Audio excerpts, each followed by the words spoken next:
The gym smelled of sweat, leather, and pride. Heavy bags swung lazily under the fluorescent lights, the sound of gloves meeting canvas echoing like thunderclaps of ego. Joe Louis, the American karate champion, Marine, and heavyweight fighter, was there that morning to teach, not to learn. His presence alone commanded respect. The man was power carved into muscle. When Bruce Lee walked in, the room changed. Not because of his size. He was smaller, lighter, less imposing, but because of the way he moved. It was as if every step had purpose, every breath had rhythm. Joe looked up, half curious, half amused. "So, that's the famous Chinese guy everyone's talking about," he said to a student, smirking. Bruce smiled, a calmness in his eyes that seemed almost disarming. "I came to see your class," he said softly, his Cantonese accent turning each word into melody. Joe shrugged. "Sure, watch and learn, my friend." He didn't mean to sound arrogant, but he was. After all, he'd fought real fights. He'd been a Marine. He'd trained with the best American instructors. What could this skinny actor from Hong Kong possibly teach him? Bruce stood in silence for several minutes, arms folded, observing Joe's lesson. The students performed traditional karate kata, structured, powerful, precise. But Bruce's eyes saw something else: rigidity, repetition. Movements that were beautiful, but predictable. When Joe finished the demonstration, Bruce clapped politely. "You're strong," he said, "but you're still fighting your own body." The room went silent. Joe turned to him, the faint smile now gone. "What did you just say?" "You are like a man trying to swim with a suit of armor," Bruce replied calmly. "Powerful, yes, but not free." A few of Joe's students chuckled. One whispered, "He's crazy." Joe stepped closer. "You think you can do better?" Bruce tilted his head slightly, studying Joe with a kind of compassionate confidence. "Not better, just differently. Show me." There was no anger in Joe's voice now, only challenge. That raw, competitive instinct that fighters share, that unspoken rule. If someone questions your art, you defend it. Bruce took off his jacket and stepped onto the mat, barefoot. "You attack first," he said. Joe hesitated. The crowd gathered around. Students, instructors, even the janitor stopped sweeping. Bruce's posture was relaxed, his hands loose by his sides. It didn't look like a stance, it looked like stillness itself. Joe threw a lightning-fast sidekick, the kind that could break ribs. But before his leg fully extended, Bruce was gone. A blur. The next thing Joe felt was a light tap on his chest. Not painful, not aggressive. Just a reminder that Bruce was already there. The room gasped. "Again," Joe said, resetting his stance. He tried a punch this time, sharp and direct. Bruce slipped under it effortlessly and in one fluid motion placed his palm an inch from Joe's face. A stopping strike, perfectly measured. "I told you," Bruce said softly. "Don't fight your body." Joe's jaw tightened. He wasn't used to losing, not even in a friendly match. He launched a combination, punches, kicks, everything fast enough to blur to the onlookers. Bruce didn't block, didn't retreat. He flowed, each motion dissolved into the next, as if he were water taking the shape of the attack. And then, when Joe's balance broke for half a second, Bruce stepped forward. 1-inch punch. It didn't look like much. Just a twitch of his shoulder, a whisper of motion. But Joe staggered back 3 full steps, eyes wide. He hadn't felt pain, just shock, like his chest had been hit by a silent explosion. For the first time in his adult life, Joe Louis didn't know what had just happened. Bruce bowed lightly. "No offense," he said, "but what you call strength, I call resistance. What I call freedom, you call chaos. Both can be dangerous, but only one can adapt." The students didn't know whether to clap or stay silent. Some whispered, others looked away, embarrassed for their teacher. Joe stood there, chest heaving, pride wounded deeper than his body. Finally, he exhaled slowly. "You're fast," he said, forcing a grin. "I'm not fast," Bruce replied. "You're just waiting." Joe chuckled, shaking his head. "You've got a mouth on you, Bruce." Bruce smiled. A mouth is nothing without discipline behind it. It could have ended there, a playful spar, a lesson in humility. But something in Joe wouldn't let go. The Marine inside him demanded closure, demanded to understand what had just humbled him so effortlessly. So he asked, "Teach me." The crowd murmured. Joe Louis, the undefeated karate champion of America, had just asked a movie actor to teach him. Bruce nodded once. "Tomorrow, 6 in the morning. My place. Bring no ego." That night, Joe couldn't sleep.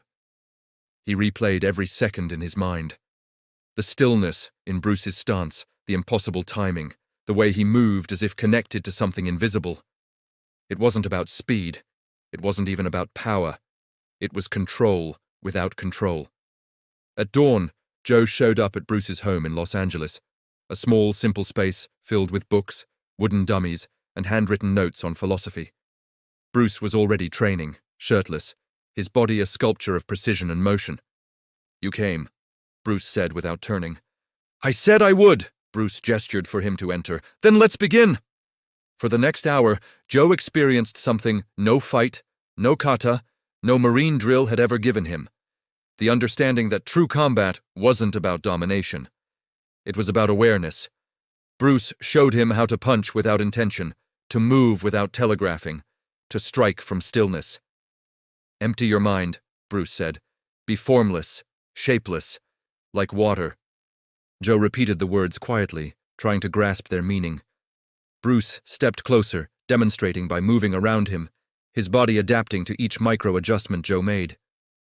"Water takes the shape of whatever it touches," Bruce said. "If you put water in a cup, it becomes the cup. In a bottle, it becomes the bottle. In a teapot, it becomes the teapot." He paused, then smiled. "Water can flow. Or it can crash. Be water, my friend."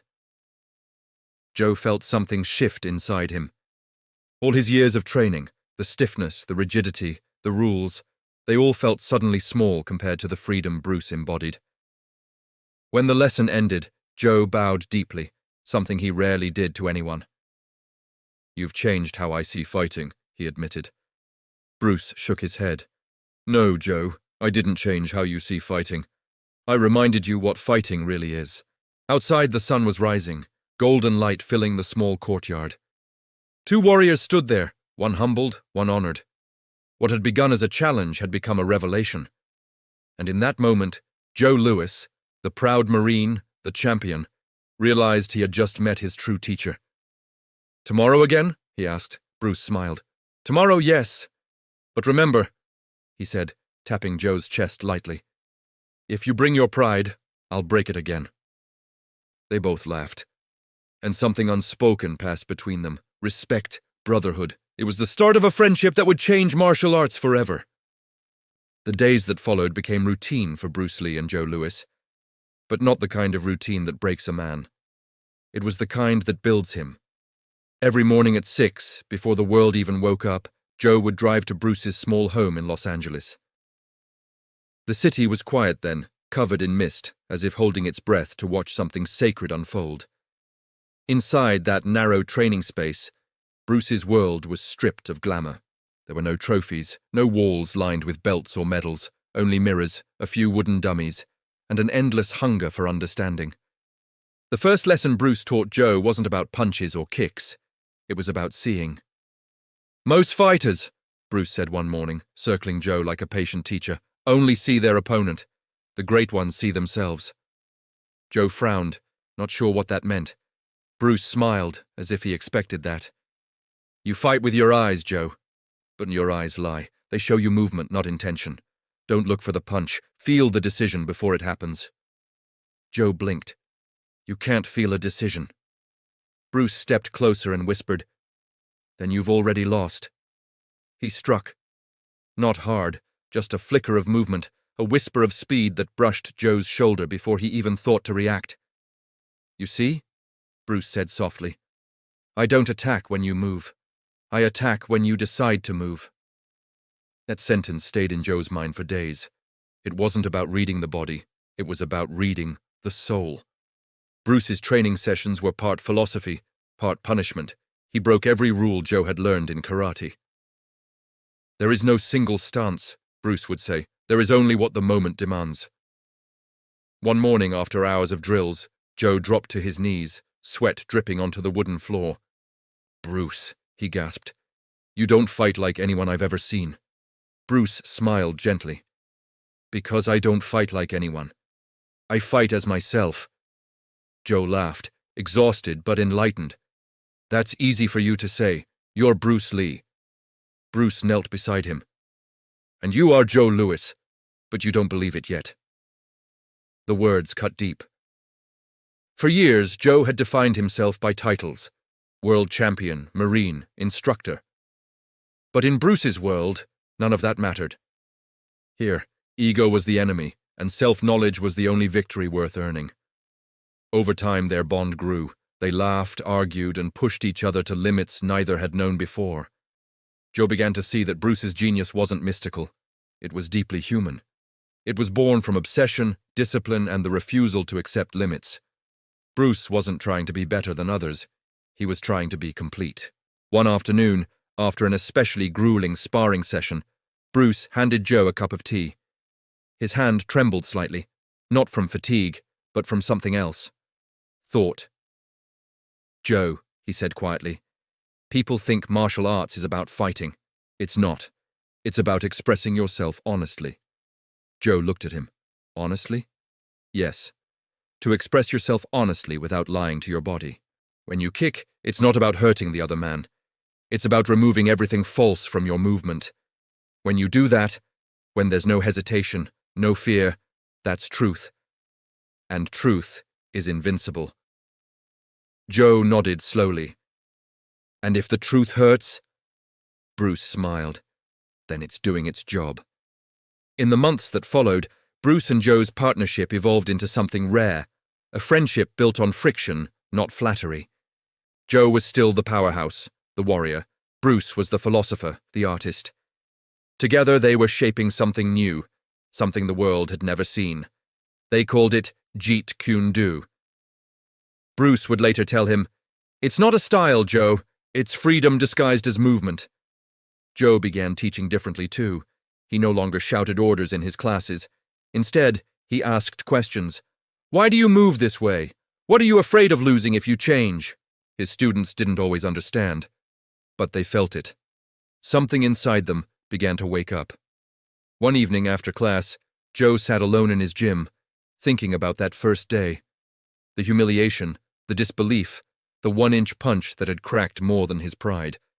It had cracked his certainty, and from those cracks, light had entered. He thought of the man who had humbled him, not through violence, but through clarity. A knock at the door. Bruce stepped in, smiling. "Still awake, my friend?" Joe grinned. "Can't sleep, my body's tired, but my mind's running." Bruce laughed. "Then you're learning." They trained again, not with gloves, not with pads, just movement, rhythm, and silence. At one point, Bruce stopped mid-flow, his eyes distant. "Joe," he said softly, "someday I won't be here. But what we're doing, it can't die.